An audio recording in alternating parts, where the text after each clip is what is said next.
Welcome to NarrativeNook audio tales where enchanted stories come to life. If you enjoy our stories, please subscribe, like and share to support our channel.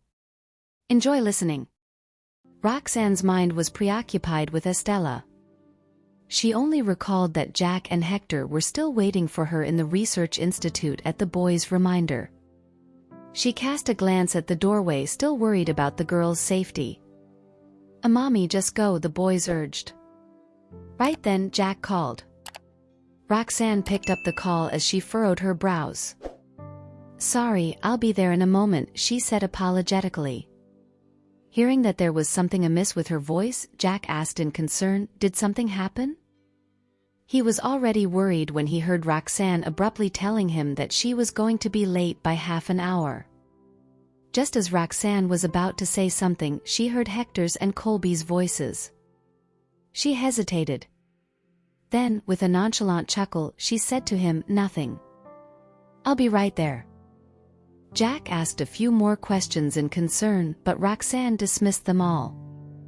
She wanted to wait until Estella was back, but she had already made Hector wait for her for such a long time, she could not delay the appointment any longer. After ending the call, Roxanne crouched down and ruffled the boy's hair. "Apologize to Essie for me when she's back, okay?" The boys nodded compliantly. Roxanne only stood up and left after seeing the boys' agreement. Meanwhile, Lucian found the girl crying quietly. She was hiding in the garden. Even after he arrived, Estella was still crying. "Hey Essie, Daddy's here." Lucian sighed and lowered himself until he was at eye level with the girl. He reached out and patted her head. Estella shook his hand off unhappily and sobbed as she shifted to the side. Complicated feelings seeped into Lucian's heart as he took in the girl's melancholic look and remembered the way Roxanne had rejected her ruthlessly earlier. Lucian had never thought that Estella would spring that question on Roxanne and that Roxanne would reject Estella so straightforwardly. He was glad that he had not told Estella the truth of her birth yet.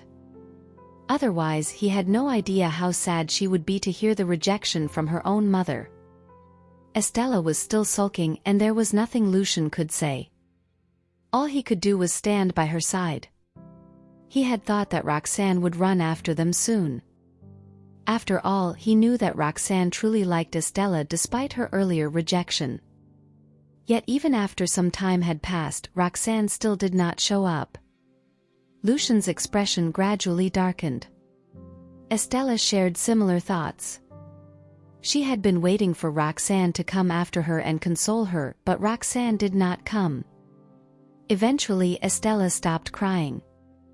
"Daddy," the girl muttered sadly as she looked up at her father, "does Miss Jarvis not like me? Why else would she not come and console me?" Lucian's eyes darkened when he looked at her. He suppressed the displeasure he felt toward Roxanne and reassured her, "It's my fault.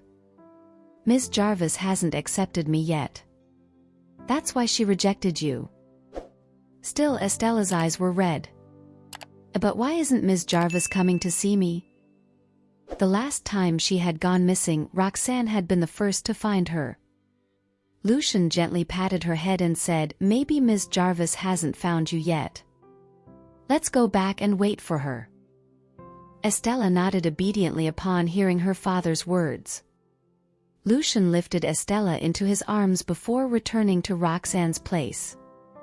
Just as they reached the entrance, they saw Roxanne's car reaching the gates of the residential area. Lucian could recognize Roxanne's car right away, and the moment he did, the temperature around him dropped. Essie was sobbing so badly because of her, but the only thing on her mind is her appointment with Jack. Is work that important to her? In the living room, Archie and Benny were about to open the door to look for Estella after the long wait. To their surprise, right as they opened the door, they were greeted by the sight of their grim father with Estella in his arms. Estella peeked into the living room when the door opened, but she saw no traces of Roxanne around. "Where's Miss Jarvis?" Estella asked, her eyes still red. "Is Miss Jarvis not back yet because she's out looking for me?" After that, she patted her father's shoulder and said anxiously, "Daddy, hurry up and give Ms. Jarvis a call and tell her to come back." She was afraid that Roxanne would panic if the latter could not find her outside. Playing along with her, Lucian took out his phone. Archie and Benny exchanged a look before starting apologetically. "Mr. Farwell, you don't need to call Mommy. She just left." After that, they urgently explained their mother's actions. "Mommy wanted to stay and wait for you to come back, but we could see how upset Mommy was, so we persuaded her to go to work." At that, Estella teared up again. "Don't be sad, Essie. Mommy knows that she was wrong." "She's sad too," Archie and Benny promptly consoled Estella. Lucian put Estella back down on the ground to let the boys continue talking to her. However, Estella kept her head down, one of her hands grabbing tightly on a corner of her father's shirt. Archie exchanged a glance with Benny.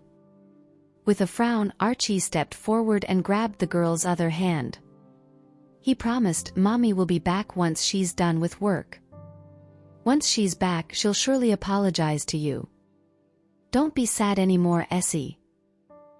Hearing that, Estella lifted her head and looked at Archie and Benny dubiously. Without missing a beat, Benny chimed in, "Essie, why don't you wait for Mommy to come back with us?" Then he glanced at Lucian and asked, "Mr. Farwell, can Essie stay with us today?" Lucian gave them a glance before fixing his eyes on Estella. Estella had already let go of him and inched toward Archie and Benny. Evidently, she wanted to wait for Roxanne to return. Lucian could read her mind, and that only made him feel even more frustrated with Roxanne. Nevertheless, his tone was steady when he spoke. "Be good and stay home. Don't open the door for strangers." The children could hear the agreement in his answer, so they inclined their heads obediently. Only after Lucian watched them enter the mansion and close the door did he get into his car and leave. Shortly after, the black Bentley sped off toward the Queen residence. When he was on his way there, the anger in Lucian grew. What is Roxanne thinking? How can she let those two boys clean up the mess after her? Is work that vital to her? Meanwhile, back at Roxanne's house, Archie and Benny synchronously pulled out toys, laid out various snacks on the table, and sat on opposite sides of Estella. Estella's eyes were downcast, cheeks puffed out, and sadness was written all over her face. Archie and Benny exchanged a helpless look, but they promised Roxanne they would coax Estella. They could only try their best to figure out a way. Archie handed her a tissue a moment later, speaking in a cajoling voice, "Don't cry, Essie. If you like Mommy, try harder to help Mr. Farwell woo her." She glanced at him with a pout, her attention piqued. He dabbed at the tears pooling in the corner of her eyes and frowned worriedly. We wanted Mommy and Mr. Farwell to get closer, but it seems like he's upset with her again." Benny interjected, "Mommy is in the wrong here, but we can't be a family if Mr. Farwell continues to be angry." Perturbation settled over her features, blanketing the sadness. "It's all my fault. Daddy and Ms. Jarvis wouldn't have gotten into a fight if I hadn't thrown a tantrum." Estella lowered her head in guilt at that thought. "It's my fault." Archie and Benny merely wanted to distract her, but they ended up making her feel awful, so they tried to shift the blame to the adults. "It's not your fault, it's all on Mommy and Mr. Farwell." She was bewildered. Mr. Farwell wants to woo Mommy, yet he's always mad at her, Archie explained. "Moreover, Mommy won't accept him even though he treats us well." Their conversation quickly shifted from coaxing Estella to matchmaking the adults. In the meantime, Roxanne's car slid to a stop in front of the Research Institute, and she marched inside with hastened steps, bumping into Jack and a group of people at the entrance. She couldn't stifle the two sneezes that escaped as she opened her mouth to greet them. "Dr. Jarvis, are you sick?" Hector inquired. She smiled sheepishly. "No, I'm not sure why I suddenly sneezed." She apologized to the rest. Please excuse my tardiness. I had to attend to some family matters and kept all of you waiting. Lunch is on me today. Hector returned her smile with an airy one. We didn't wait in vain. Dr. Galloway took us on a tour of the Research Institute, which was an experience. He said you are a significant contributor to the Research Institute that exists today. Roxanne was stunned to learn that Colby had praised her in front of Hector. Colby met her gaze and smiled gently. And I stand by my words. A bashful smile tugged at her lips. The Research Institute has great potential. All I did was solve a little problem. Hector nodded gratefully as he observed the humble Colby and Roxanne. Both of you did an amazing job, and I'll gladly entrust the Research Institute to your capable hands. Hector exchanged a few pleasantries with Roxanne, and the conversation went back to business as she led Hector and Jack to visit a few sites. The tour of the Research Institute was nearly finished at noon, and they adjourned to the restaurant where she had made a reservation. Jack sidled up to Roxanne soundlessly after they exited the Research Institute and asked in concern, "You mentioned that you had to attend to family matters. What were they, if you don't mind my asking?" "The Dr. Jarvis I know would never show up late to an appointment." She smiled slightly, her lips compressed. "It's nothing, just a temper tantrum by Archie and Benny." Jack didn't question her answer and smiled sympathetically with a nod. "It's understandable for problems to arise when you have kids at home." Hector turned toward both of them. "What are you talking about?" My old ears didn't catch it." They hastily pasted a smile on their faces and hurried to walk alongside Hector. Colby wasn't familiar with Jack and felt lower in status compared to them, so he lagged a few steps behind. An unnamed emotion gripped Colby's heart as he observed the good-natured conversation between Roxanne and Jack and Hector's admiration for her. He was always just an admirer, silently looking up at Roxanne from a distance. He knew she didn't lack impressive men in her life, from Larry to Lucian and now Jack. "I'm no one compared to them." Judging from how old Mr. Damaris treats Roxanne, he would grant his blessings without hesitation if Jack were to be with her. His gaze darkened and his fingers balled into fists by his sides. "I admit I'm jealous. I want to be one of the extraordinary men surrounding Roxanne, standing shoulder to shoulder with her, or even making her look up to me." "Hurry up, Dr. Galloway." Hector turned to give him a look. Colby snapped out of his thoughts and composed himself before catching up to them, although he was mindful to walk a half-step behind them as a sign of respect. Each of them took a seat when they arrived at the restaurant, and Hector suddenly spoke. "There's another reason why I came today." Roxanne stilled, her eyes subconsciously snapping to Jack, recalling what he had told her over the phone. Hector started in a grave voice, "Ultimately, it was my fault when the online rumors broke out. I should have tried to understand the situation better from Jack before deciding to stop both of you from seeing each other." Roxanne immediately denied, "It involves me, so Ms. Hightower would have found another way to attack me even if we didn't meet." "Don't blame yourself, old Mr. Damaris." Hector continued as if he hadn't heard her. "The Damaris family is responsible for causing this, yet we watched with our arms crossed without helping, and that kid from the Farwell family had to step in to smooth things over. Speaking of, I have to thank him."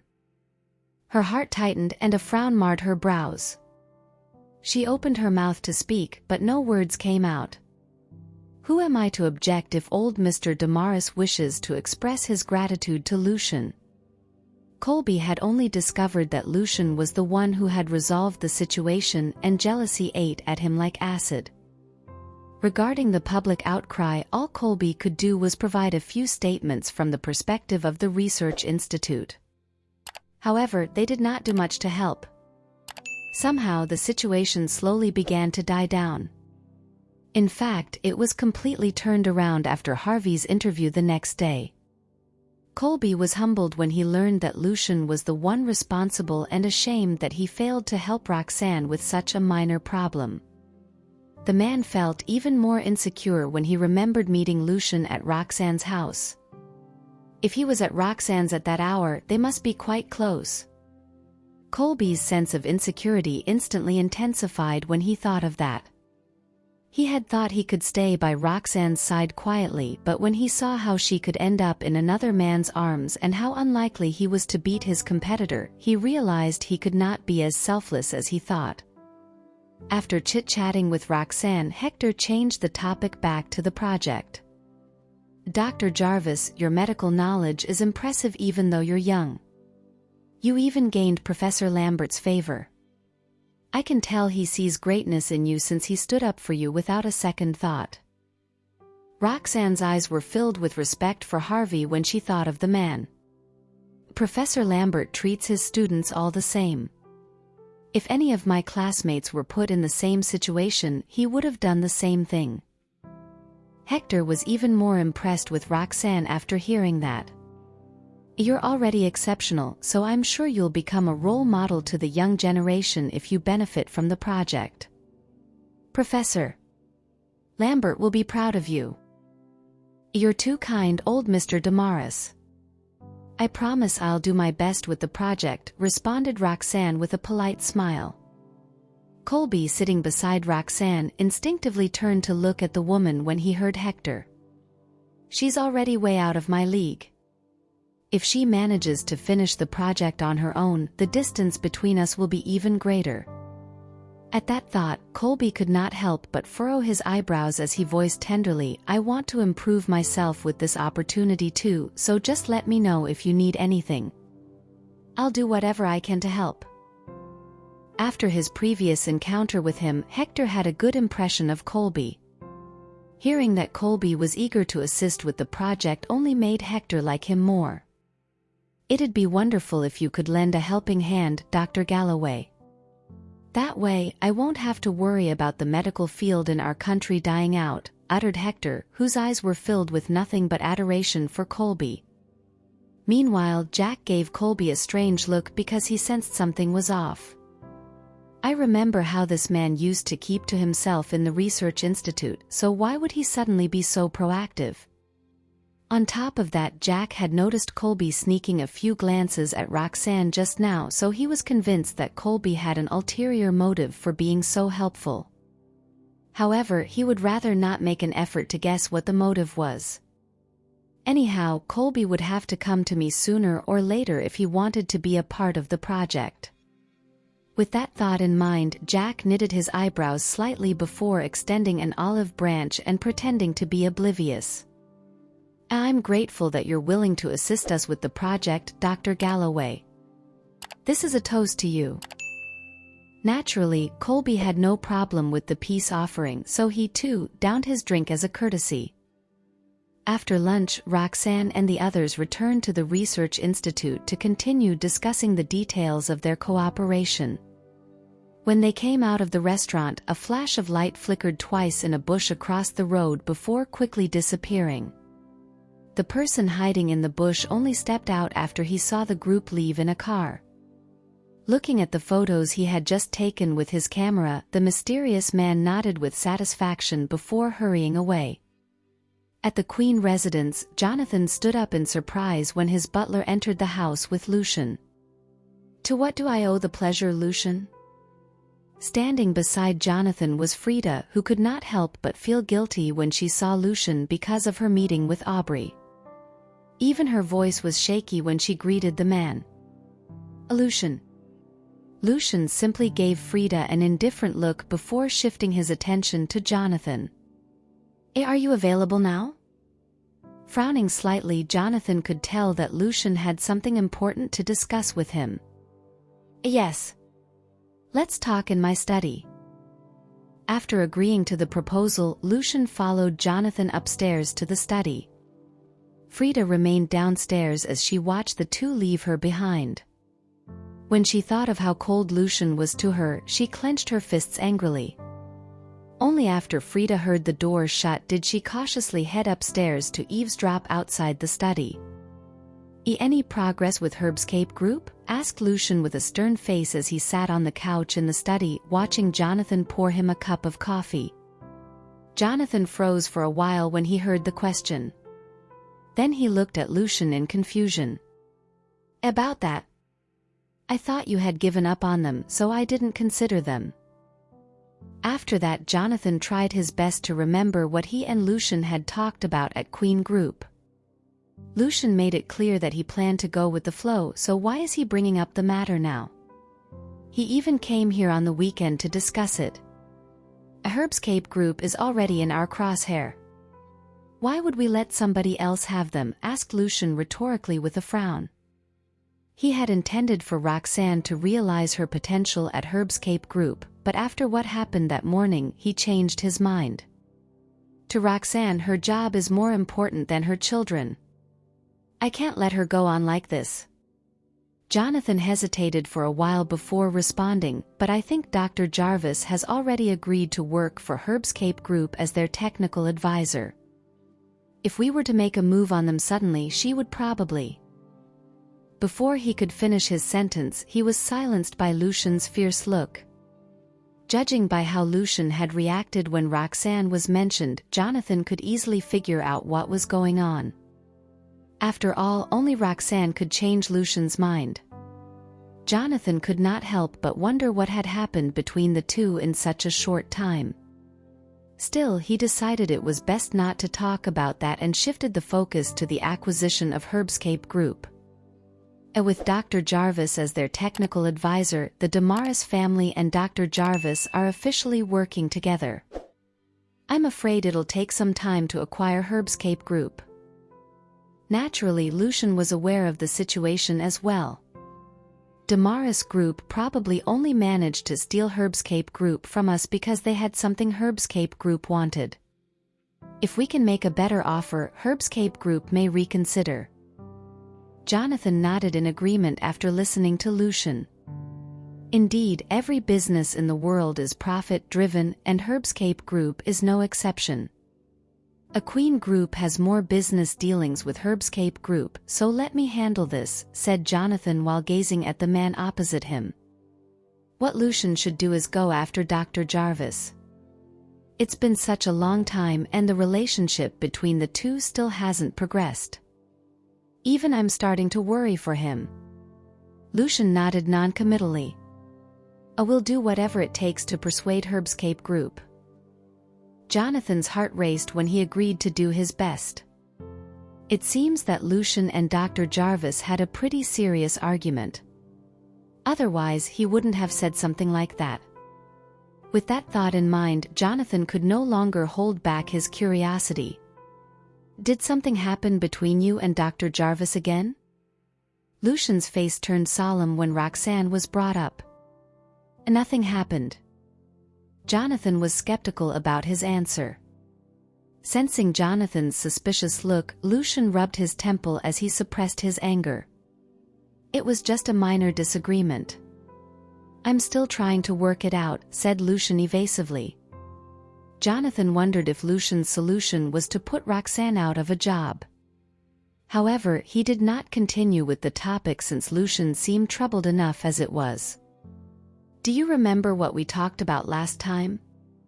Did you do any of those romantic things to Dr. Jarvis? I didn't get the chance, replied Lucian while shaking his head. Jonathan nodded silently in response to that. Of course, he didn't do as we discussed. Otherwise, we wouldn't be having this conversation right now.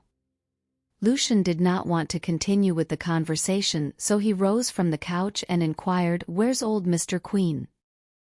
Well aware of what Lucian was thinking, Jonathan played along with the change of topic. He should be exercising in the backyard at this hour, Jonathan replied, pointing to the backyard. Alfred had already recovered enough to move about normally. Having been bedridden for several years, the elderly man had finally recovered. He would walk around almost every chance he got. Lucian nodded once again before making his way to the door. I'm going to say hello to old Mr. Queen. Jonathan then followed closely behind Lucian. When Frida heard that the two were heading out of the study, she tried to scurry away but failed to do so in time. As soon as Lucian opened the door, he found Frida standing suspiciously outside the study. Lucian. Frida had no choice but to greet the man awkwardly while trying desperately to come up with an excuse for being there. I came to see if you need more coffee. I didn't expect your discussion to be over so quickly, uttered Frida, since she could not think of a better way to justify her action. The excuse was utterly laughable, so Lucian gave the woman a cold glance before walking past her without a word. Jonathan continued to follow Lucian as he exited the study. His face turned as grim as death when he saw his sister at the door. He watched Lucian head downstairs before turning to warn Frida sternly. You better stop getting any more ideas, because if anything happens, even I won't be able to help you. Jonathan knew Frida disliked Roxanne, but he also knew that Lucian would not forgive her if she dared lay a finger on Roxanne. The fact that Lucian and Frida grew up together would not make a difference. Frida gave a perfunctory nod before turning around and entering her room. Only after watching her disappear behind the door did Jonathan walk downstairs. When he arrived at the backyard, he saw that Lucian was already chatting with Alfred.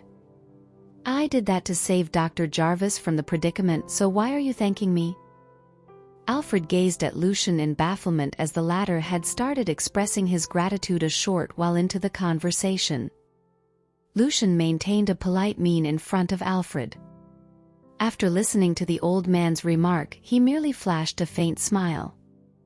I'm well acquainted with Dr. Jarvis, so I think it is reasonable for me to thank you on her behalf. Alfred waved his hand nonchalantly. All I did was mention the truth. Dr. Jarvis saved my life. I should help her with this small favor. After saying that, Alfred asked Lucian about his and Aubrey's marriage. When do you plan to settle down with Aubrey? Both of you are not getting any younger, especially Aubrey. After all, she's a woman. She cannot afford to wait too long. Lucian's eyes darkened. He did not elaborate further on that matter in front of Alfred and merely responded with a courteous grin. Hearing Alfred bringing up the topic of Lucian's wedding, Jonathan hurriedly moved forward to smooth things over. Soon, Jonathan managed to change the subject of the conversation. Lucian became disinterested in the discussion and began giving half-hearted responses. Comprehending his state of mind, Alfred waved his hand and said, I'm getting a little tired. I want to go upstairs and rest now. You two can carry on. Upon hearing that, Lucian and Jonathan bade farewell to Alfred respectfully. Jonathan then accompanied Lucian to the manor entrance and saw him off. As soon as he returned to the mansion, Jonathan saw Frida, who had come downstairs and was prepared to head out. A hint of panic flashed across her face when she saw her brother, but she swiftly suppressed her anxiety. Jonathan, why are you back so soon? Has Lucian left? Jonathan regarded her with an inquisitive gaze before nodding indifferently. Where are you going? I agreed to meet up with my friend to go shopping. Forcing a calm smile, she strode past him warily while clinging to her bag as she spoke. If there's nothing else, I'll take my leave now. My friend is waiting for me. Jonathan frowned and reminded her, remember what I said. Don't have any ideas. Frida smiled at him sheepishly and hastily left the mansion. Inside a cafe, a cup of coffee that had turned cold was placed in front of Aubrey. She was gazing downward at her phone screen with a scornful expression. Displaying on the screen was a series of pictures featuring Roxanne, Jack, and the others having their meal not long ago. As depicted in the photo, 4 people were present, yet Roxanne had chosen to walk side by side with Jack. They appeared to be chatting happily and were even neglecting Hector. In the following few pictures, Jack could be seen opening the car door for Roxanne chivalrously while she stood beside the car and smiled faintly. The two of them looked like a match made in heaven. Taking into account the photos taken by the public previously, I'm afraid no one will believe nothing is going on between Roxanne and Jack. Aubrey sneered coldly as she stared the pictures. That batch, Roxanne. How dare she leaves Lucian hanging while flirting with Jack on the side. I'm never letting her off the hook now that I've caught her red-handed. I want Lucian to see that batch's true colors. Aubrey. Frida hastened in Aubrey's direction and sat opposite her as she was already behind time. After Frida heard the conversation between Jonathan and Lucian just now, the first thing she did upon returning to her room was to arrange a meeting with Aubrey. Unexpectedly, she was stopped by Jonathan, causing her to arrive late. Aubrey was pulled back to reality after hearing Frida's voice. She looked up and glanced at the latecomer in displeasure. Why are you so late and why are you looking for me? Then she took out a gorgeous white handbag from behind. Here. This is the bag I promised to gift you. Frida's eyes sparkled when she saw the bag handed to her by Aubrey. She quickly received the item and said cheerfully, "Thank you, Aubrey." Aubrey grinned unconcernedly. So, tell me what's the matter? Frida, however, stared at Aubrey's phone curiously. I saw you looking at something when I walked over just now. Can I look at it too? Upon hearing that, Aubrey raised her eyebrows slightly. A few seconds later, she pushed her phone across the table. Go ahead. Frida glanced down in curiosity and saw pictures of Roxanne and Jack's intimate interaction on the screen. An astonished expression spread across her face. Roxanne? She and Jack. When Roxanne's scandal became widespread previously, Frida did not pay much attention to that matter, nor did she care whether Roxanne's relationship with Jack was real or not. In her opinion, the process didn't matter as long as Roxanne's reputation was ruined. However, little did she expect the public opinion of Roxanne to change suddenly. At that moment, as Frida browsed through the pictures in Aubrey's phone, she could not help but suspect something might genuinely be going on between Roxanne and Jack. Logically speaking, with old Mr. Damaris around, Roxanne should be accompanying the old man, but she's walking side by side with Jack instead. Moreover, old Mr. Damaris did not seem displeased by her actions. Anyone who doesn't know better might assume Roxanne and Jack had received old Mr. Damaris' blessings to be together. Aubrey retrieved her phone in satisfaction upon seeing Frida's surprised look. Things are as you've seen. After you told me Roxanne is collaborating with the Damaris family, I sent someone to monitor her. Unexpectedly, I managed to obtain these interesting photos. Frida was stunned for some time. Since you have these pictures of their intimate interaction, you should hurry up and send them to Lucian so he can see that batch's true colors sooner. Aubrey sneered coldly after hearing Frida's suggestion. There's no need to hurry. I'm still contemplating the best way to show him these images. After all, this revelation will strike him as a great surprise. Recalling the aim of her meeting with Aubrey that day, Frida furrowed her brows. I think you should send the photos as soon as possible. When I came out earlier, Lucian went to find my brother again. I briefly eavesdropped on them and heard them discussing matters about Roxanne again. Aubrey's expression darkened. What did they talk about? Lucian plans to let my brother think of a way to acquire Herbscape Group. I also heard him mentioning Roxanne is now working at Herbscape Group as their technical advisor. If they manage to pull this off, Lucian will become more involved with that batch. After that, Frida glanced at Aubrey's phone on the table and suggested, why don't you send the pictures to Lucian anonymously at once so that he will dismiss that idea? A hint of iciness glinted in Aubrey's eyes. I'll definitely send out the photos, but sending it directly to Lucian is not the way to do it. Why? Frida was perplexed. How else will Lucian see it if she doesn't send it to him directly? Based on what Jonathan said, it seems that Lucian has done much more for that woman's sake. If this keeps up, they're really going to end up together. A look of disdain flashed in Aubrey's eyes when she heard the question, but she quickly suppressed it. Lucian's always known that I don't get along with Roxanne, so if I send it even while remaining anonymous, he's going to suspect me for sure. Frida creased her brows and composed herself. Then what should we do? Are we going to just watch that batch go after two guys at the same time? Aubrey's gaze darkened. I have my own plans. We don't necessarily have to let Lucian see these pictures. Sometimes it'd be better having other people see them. Frida remained confused and was about to find out more when Aubrey stood up and turned to leave. An odd feeling surfaced in Frida's chest as she gazed at the empty seat before her with a frown.